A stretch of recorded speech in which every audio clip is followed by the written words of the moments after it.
hay algo en su concepción del alma que no acaba de convencer a Platón. Tiene muy claro que alma y cuerpo son dos principios claramente diferenciados, y que el cuerpo es como una cárcel, de la que el alma tiene que escapar si quiere llegar a la contemplación de las ideas. Sí, es cierto que el cuerpo está vinculado al mundo sensible, mientras que el alma lo está al inteligible. Pero ahora, mientras observa el entrenamiento de los soldados atenienses, sus dudas parecen cada vez más fundadas. No puede dejar de reconocer el coraje y la valentía que derrochan los jóvenes en su entrenamiento. Y eso no es nada si lo compara con las grandes batallas que él ha conocido. Qué grandes hazañas se vivieron en las Arginusas o en las guerras de Corinto. Allí se dieron cita a hombres realmente valerosos, con un coraje y dignidad asombrosos. Lleva tiempo pensando en todo esto, y se da cuenta de que esa concepción suya del alma, basada en un dualismo tan radical, y que otorga al alma la capacidad de ser principio de conocimiento racional, dejando al cuerpo todo lo relacionado con lo sensorial y con los apetitos más bajos del hombre, sí, esa concepción no permite encontrar un lugar adecuado a pasiones nobles, como la fortaleza, el valor, el coraje. Por eso está pensando rehacer su concepción del alma y formular una teoría de la misma en la cual ésta esté dividida en tres partes: el alma racional, con su papel rector; el alma irascible, que recogerá esas pasiones nobles; y el alma concupiscible, que hará lo mismo con las pasiones innobles, las más bajas del hombre. Platón contempla el paisaje, disfruta de la armonía que el conjunto del mismo causa en el espectador. En el fondo, el hombre no es muy diferente. También es necesario que en él haya armonía para que sea justo, y esta armonía solo se logrará cuando cada parte del alma cumpla con su función y lo haga correctamente.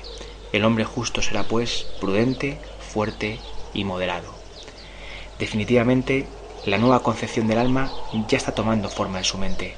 Ahora solo es necesario encontrar una forma bella de explicarla, una manera por medio de la cual todo el mundo pueda entenderla.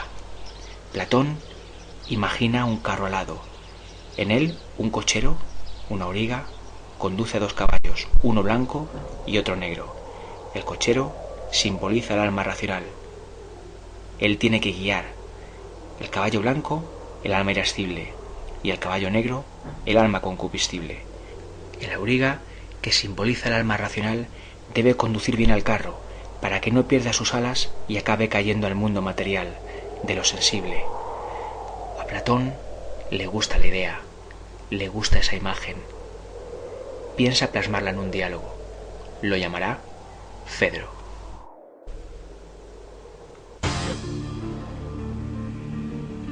Muy buenas, queridos amigos, y muy bienvenidos a una nueva edición de Héroes del Pensamiento, el podcast filosófico del vuelo de Antares. ¿Qué tal? ¿Cómo os va todo? Espero que bien, espero que la vida os sonría, que la suerte os sea propicia y que dispongáis de esos minutos de siempre para compartir con nosotros y con el único e inigualable mundo de la filosofía.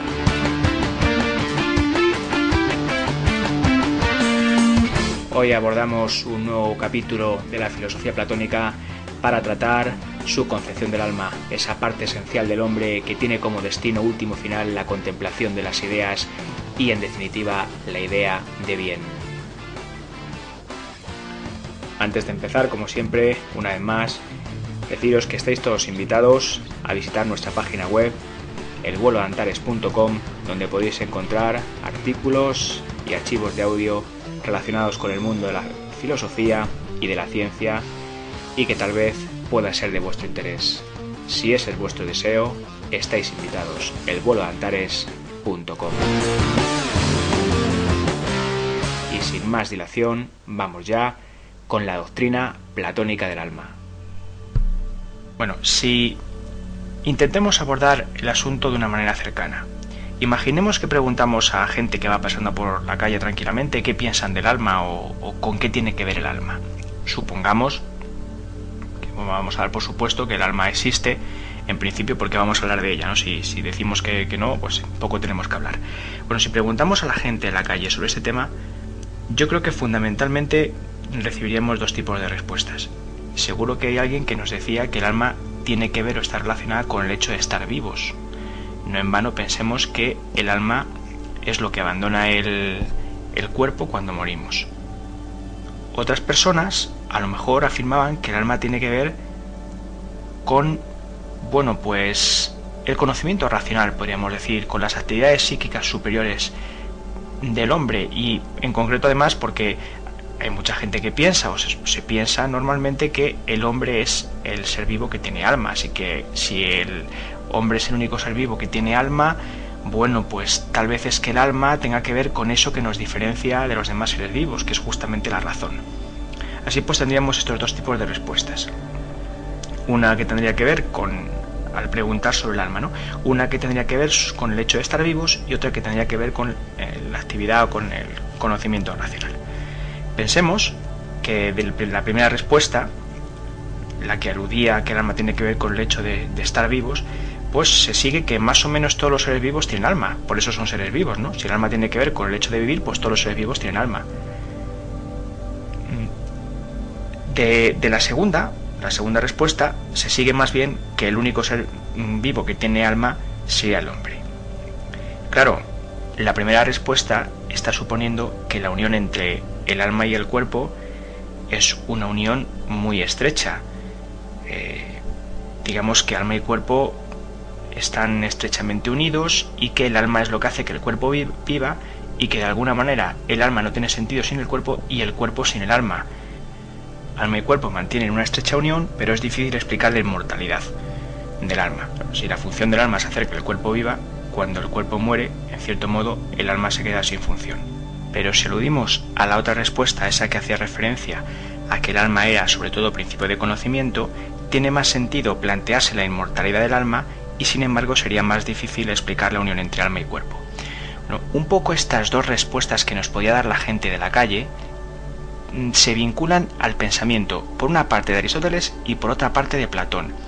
Esa respuesta que aludía a que el alma tiene que ver con el hecho de estar vivos se podría relacionar con Aristóteles, porque para Aristóteles el alma es sobre todo principio de vida.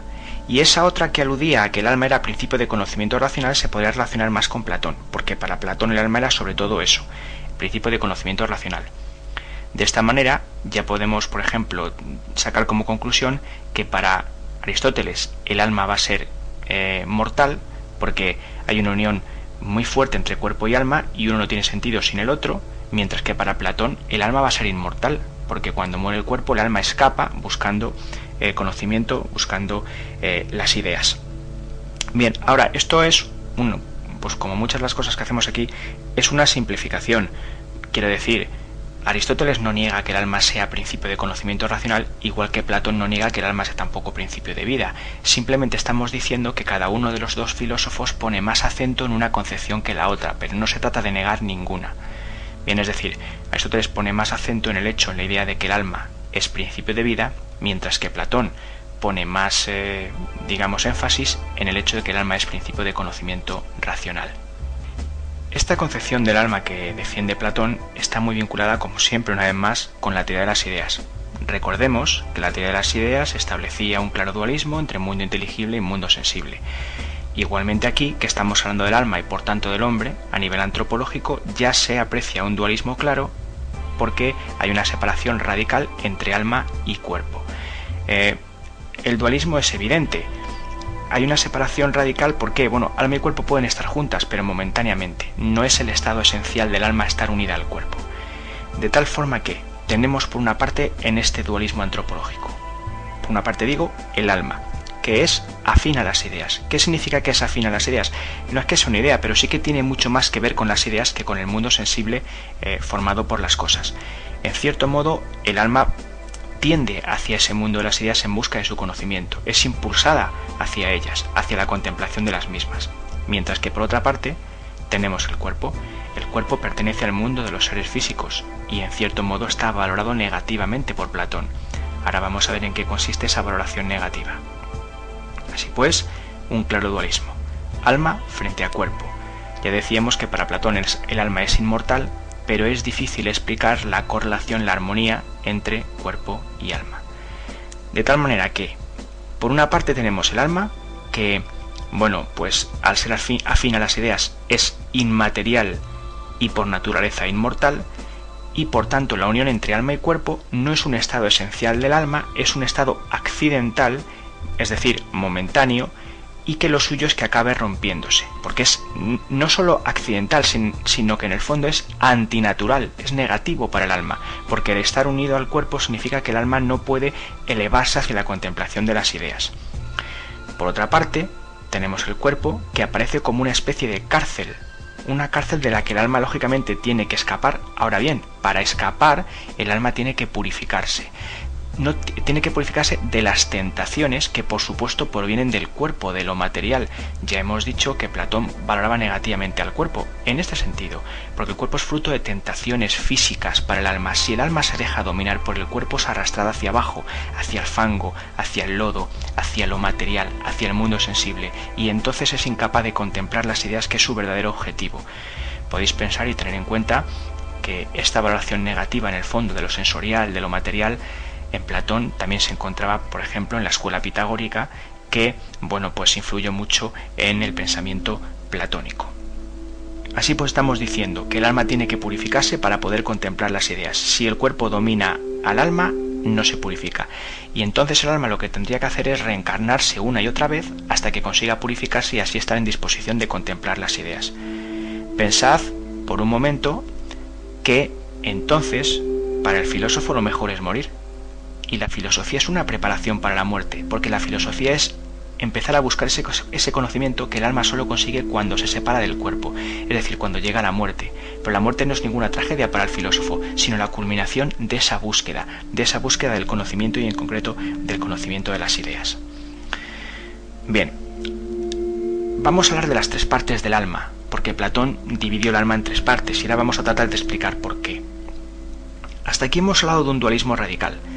Ese dualismo radical establece una separación demasiado rígida entre lo racional, por una parte, que tiene que ver con el alma, y todo lo que no es racional, por otra, y que tendría que ver con el cuerpo. Pero ¿qué ocurre? Que hay determinados aspectos del psiquismo humano, si queréis, que, bueno, si hacemos o establecemos esta distinción tan rígida, es difícil colocarlos en un sitio o en otro. Por ejemplo, hablo de las pasiones, hablo de las emociones, de ciertos sentimientos. Hombre, pues no sé, por ejemplo, la melancolía. A ver, la melancolía no es un fenómeno, por supuesto que no es un fenómeno psíquico estrictamente racional o intelectual, pero podemos decir que la melancolía es meramente corporal. ¿Qué ocurre? Que Platón se dio cuenta de que esa distinción tan rígida, bueno, pues impedía tal vez colocar adecuadamente estos otros fenómenos psíquicos. ¿Y entonces qué fue lo que hizo? Bueno, pues desarrolló un poquito más en obras posteriores su concepción del alma. Y entonces lo que hizo fue dividir esta en tres partes. ¿Cuáles son las tres partes del alma? Bien, en primer lugar, el alma racional. Después, el alma irascible. Y por último, el alma concupiscible. Vamos a comprobar ahora cómo cada parte del alma tiene una tarea y además tiene una virtud. Pero antes de eso vamos a hablar o digamos definir en lo esencial cada una de estas tres partes del alma. El alma racional es la encargada lógicamente de las actividades racionales o de las actividades intelectuales superiores. Es inmortal y de origen divino. Está situada en el cerebro. La segunda, el alma irascible, es fuente de pasiones nobles, como la fuerza, el coraje, la valentía. Está situada en el tórax, en el pecho, y es mortal. En tercer lugar, tercera parte del alma, el alma concupiscible, es fuente de pasiones innobles, es decir, de los deseos más irracionales, por ejemplo, relacionados pues, con los apetitos más bajos. Esta está situada en el abdomen, en el vientre, y es mortal. Decíamos que cada parte del alma tiene una función y una virtud. Es muy importante que cada parte del alma cumpla con su función y que además lo haga correctamente. Si esto ocurre, los resultados y las consecuencias serán muy positivas. Es decir, cada parte del alma no solo ha de realizar su función, sino además realizarla de acuerdo con la virtud que le es propia. Vamos a ver cuál es la función y la virtud de cada una de las tres partes del alma. Empecemos con el alma racional. ¿Cuál es su virtud? Bueno, su virtud es la prudencia o la sabiduría. Y su función es lógicamente dirigir a las otras dos partes del alma. Tiene que controlarlas. Y debe hacerlo, pues, como su virtud indica, de manera prudente o sabia. No olvidemos también que el alma racional tiene que encargarse de las actividades intelectuales superiores del hombre. Repito, alma racional, su virtud es la prudencia o la sabiduría, tiene que controlar a las otras dos partes del alma y, por supuesto, encargarse de las actividades intelectuales superiores del ser humano. En segundo lugar, la virtud del alma irascible es la fortaleza. Nos referimos fundamentalmente, no solo más allá de la fortaleza de la fuerza física, a la fuerza de voluntad, la capacidad de superación. Esta parte del alma tiene que ayudar al alma racional a controlar a la parte del alma más díscola, más rebelde, que sería el alma concupiscible.